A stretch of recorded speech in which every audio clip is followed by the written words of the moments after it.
Welcome to the Center for Wooden Boats. Just like an airplane wing, we draw an airplane down here, and we have the curve of the airplane wing. The wind will hit, it will split, but then attach itself to it'll attach itself to the surface of the wing, and that creates high and low air pressure, and that's going to lift the airplane up like this. Okay. So the same curve of the airplane here is the curve here. This is going to lift our boat this direction. Okay. And so it would make sense that maybe we would slide sideways, but we've got something going on down underneath the water. And what's that called? The keel, the centerboard, or the daggerboard. If we were a canoe and we didn't have a keel, daggerboard, or centerboard, we would just slide sideways. When we pulled in our sail, the wind hit the sail, we would just slide sideways. We've got the fin underneath the water, so that's going to translate this energy of lift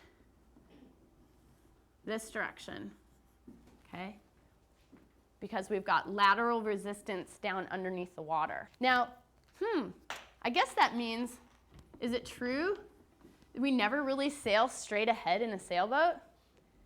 It's true. We never really, it may seem like we're sailing straight ahead. If I'm steering right for Georgia, it may seem like I'm be able to make my way to Georgia, but if I'm going a long distance, I'm actually going to be ending up more down by Raju, right?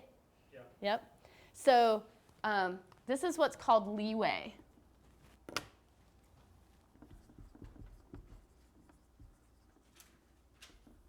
You ever heard that term, give yourself some leeway? Okay, so it's kind of like planning ahead.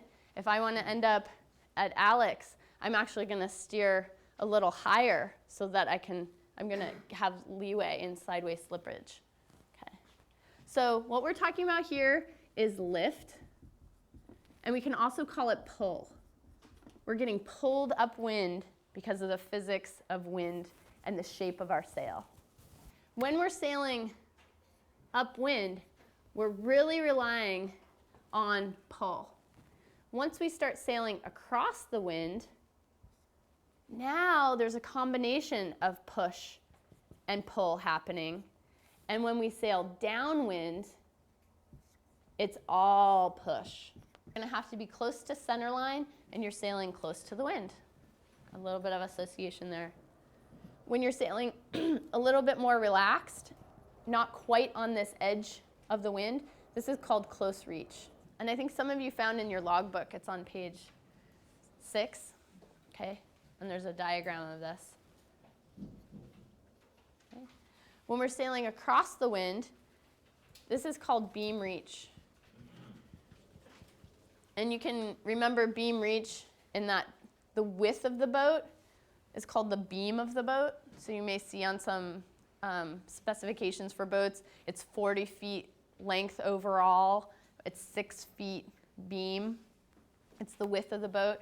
So the wind is hitting perpendicular, it's hitting the side of the boat, the width of the boat. Another point of sail, this is a big angle to the wind.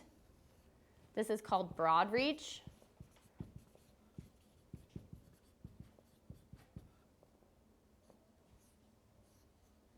Your sails are going to be eased out a little bit more. Your boom is going to be out over the water because now we're relying on push, okay? We're getting pushed downwind more. There's still a little bit of pull, and then the last point of sail is called a run.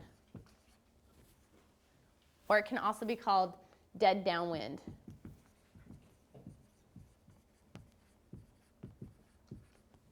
But your fastest point of sail is going to be the beam reach. It's a good advanced skill to practice in your lessons because you can practice sailing right down this line of the wind.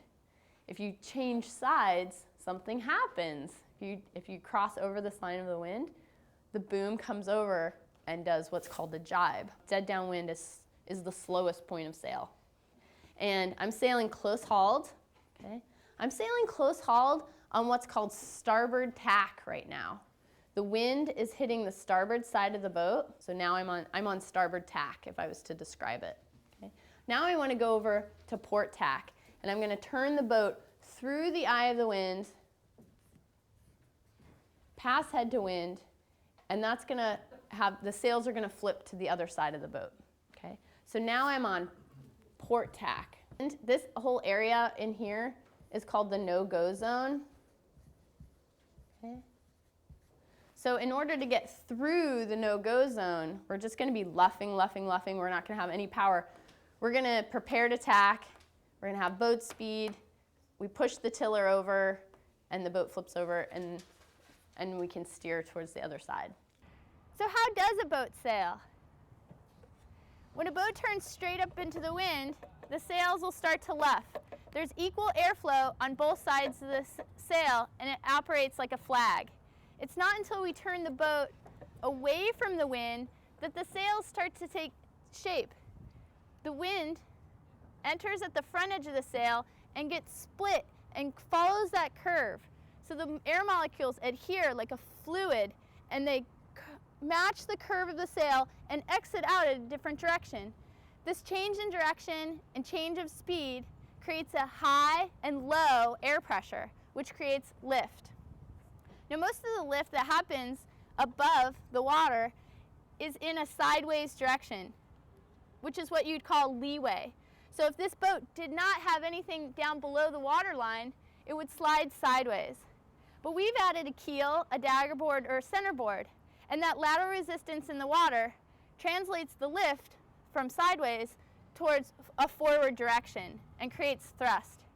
So our sailboat's never going to sail exactly straight ahead.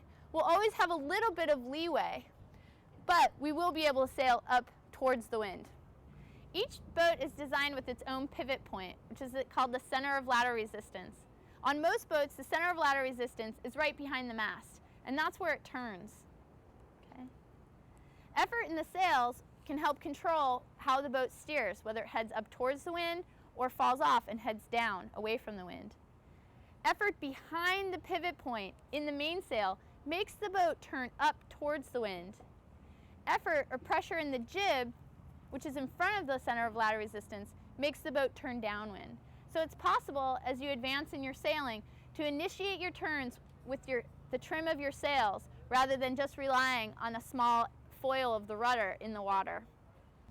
Tacking is when we turn the boat from a close-hauled course on one tack, for instance starboard tack, to a close-hauled course on port tack. So if we turn the boat, we say ready about, helms a lee. We turn the bow of the boat through the wind and the sails switch sides. So that's what tacking as a verb is compared to being on a particular tack.